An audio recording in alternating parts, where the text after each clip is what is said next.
Welcome back.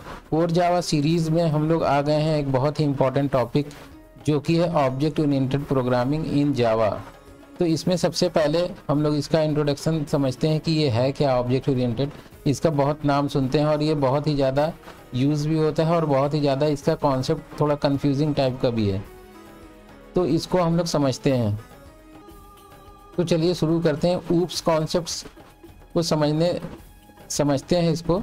तो oops क्या है कि सबसे पहले जब स्टार्ट में जब कोड लिखना चालू किया, जब लोगों ने कोडिंग करी, तो वो पहले मशीन लैंग्वेज में लिखते थे, यानी कि जो मशीन एग्जीक्यूट करेगा कोड वो उसके ही फॉर्म में लिखा जाता था। उसके बाद धीरे धीरे इसमें क्या हुआ कि कोड जो है वो लिखा जाने लगा थोड़ी हाई लेवल लैंग्वेज में, मतलब थोड़ी इंग्लिश यूज़ करके इस तरीके से। फिर उसके बाद क्या हुआ कि कोड को जो है और ज़्यादा आसान बनाया गया और उसमें फिर फंक्शन वगैरह यूज़ किए जाने लगे।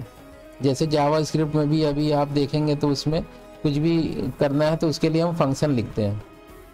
ऐसे ही प्रोग्रामिंग लैंग्वेज में भी फंक्शन लिखा जाता था और उसको फिर यूज़ करते थे। फंक्शन का बेसिकली काम क्या था कि जैसे आपने कोई एक पर्टिकुलर टास्क के लिए एक आपने फंक्शन बना दिया। जैसे मान लीजिए कि ये एक फंक्शन है, ये करेगा ऐड करेगा 2 नंबर को।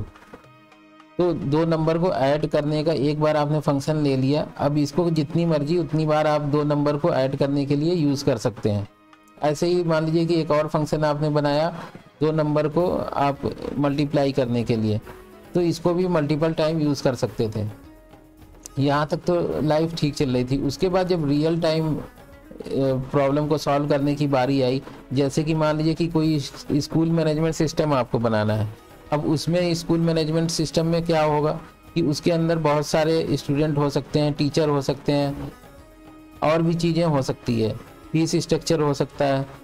तो इन सारी चीज़ों को अगर हम फंक्शन बना के करें तो हमारा काम सही से हो नहीं पाएगा।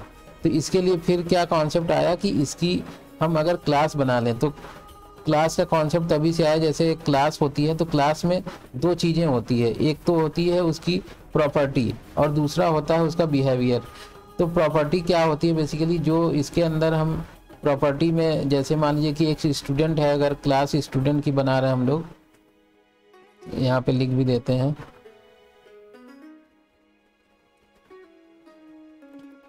स्टूडेंट है और तो ये क्लास अगर स्टूडेंट है कोई, इसके अंदर इसकी क्या हो सकता है प्रॉपर्टीज़, इसका हो सकता है एज हो सकता है, और इसका जो है क्लास हो सकता है क्लास नेम,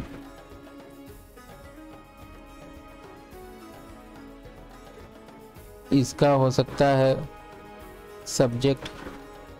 तो ये सब चीज़ें हो सकती है, ऐसी बहुत सारी चीज़ें हो सकती है। फिर इसमें इसका बिहेवियर क्या होगा, जैसे मान लीजिए कि इसका जो है कैलकुलेट टोटल मार्क्स, तो कैल टोटल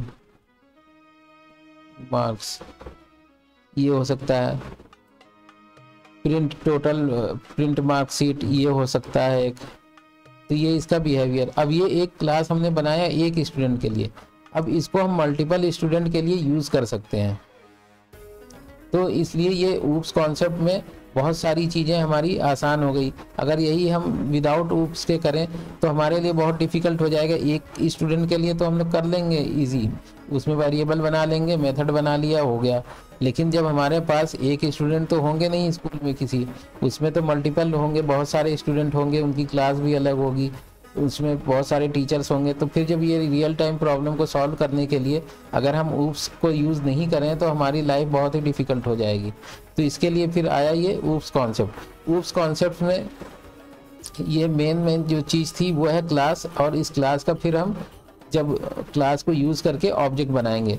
तो ये क्लास और ऑब्जेक्ट हमने पहले भी आपको बताया है और उसको यूज़ भी करते हुए आ रहे हैं, तो ये आपको समझना आसान होगा। अब ऊप्स कॉन्सेप्ट में और भी कई सारी चीज़ें होती है, जैसे कि इसमें 4 जो है मेन होता है। एक होता है एब्स्ट्रैक्शन, दूसरा है इनकैप्सुलेशन, तीसरा है इनहेरिटेंस और चौथा है पॉलीमॉर्फिज्म। इनको अलग अलग हम लोग अच्छे से समझेंगे पूरा। अभी मोटे तौर पे समझ लेते हैं कि एब्स्ट्रैक्शन क्या है। एब्स्ट्रैक्शन ये है कि जो भी आप कोई भी यूज़ कर रहे हैं, कुछ लिख रहे हैं कोड या यूज़ कर रहे हैं, तो उसके अंदर की जो कॉम्प्लेक्सिटीज़ है, जो वो इंटरनली किस तरीके से कर रहा है, हमें उससे मतलब नहीं है। एग्जाम्पल के लिए जैसे आपका मोबाइल का चार्जर है, मोबाइल का चार्जर जब आप लगाते हैं एसी में लगा देते हैं और फिर वो एसी करंट ले करके आपके मोबाइल को वो डीसी करंट दे करके चार्ज कर देता है। अब वो इसके लिए एक एडाप्टर यूज़ होता है। एडाप्टर इंटरनली कैसे यूज़ होता है आपको इससे मतलब नहीं है, आपने बस लगाया और यूज़ कर दिया। इसी टाइप से क्लास में भी हम बहुत सारी फंक्शनैलिटीज़ के लिए अलग अलग डिफरेंट एपीआई यूज़ करते हैं। उसका मेथड हम यूज़ करते हैं, वो इंटरनली कैसे कर रहा है काम जानना है अगर तो हम जान भी सकते हैं, जाके देख सकते हैं, लेकिन हमें ज़रूरत नहीं है, वो काम हो रखा है। इसके बाद है इनकैप्सुलेशन, जिसके अंदर की हमारे डेटा को हाइड किया जाता है बेसिकली, कि अननेसेसरी का वो डेटा ना दिखे किसी को, कोई उसको यूज़ ना करे, या करे तो हम जैसे चाहें उस तरीके से करें, तो ये होता है इनकैप्सुलेशन।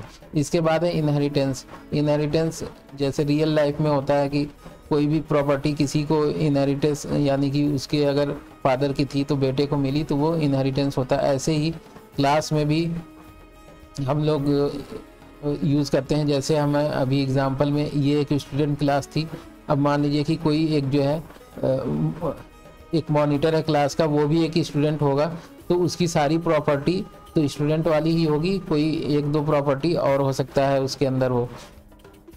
तो हम पूरा बनाने से अच्छा है कि इसी वाली को हम यूज़ कर लें और इसकी प्रॉपर्टी को इनहेरिट कर लें। इसके बाद है पॉलीमॉर्फिज्म। इसके अंदर है कि एक ही मेथड से, मतलब एक ही नाम से मल्टीपल आप मेथड बना करके काम कर सकें। तो इन सभी चीज़ों को हम लोग समझेंगे। अभी ये मोटे तौर पर ये 4 चीज़ें हैं जो कि बहुत ही ज़्यादा इसको समझने की ज़रूरत है। तो इस वीडियो में इतना ही। इसमें हम लोगों ने बात ये की कि ऑब्जेक्ट ओरिएंटेड प्रोग्रामिंग क्या है। अगले वीडियोस में हम लोग क्या करेंगे, एक एक जो इसमें टॉपिक था उनको अलग से एक पूरा डिस्कस करेंगे, और उसमें कोड में भी देखेंगे कि किस तरीके से हम लोग जब कोड लिखेंगे तो उसका कैसे यूज़ करेंगे। तो अगर कोई इस वीडियो को ही देख रहा है तो उसको एक सजेशन है कि वो पूरी प्लेलिस्ट को एक्सेस करे, जिसमें कि और भी टॉपिक्स कवर हुए हैं। तो मिलते हैं फिर नेक्स्ट वीडियो में, तब तक के लिए थैंक यू फॉर वॉचिंग।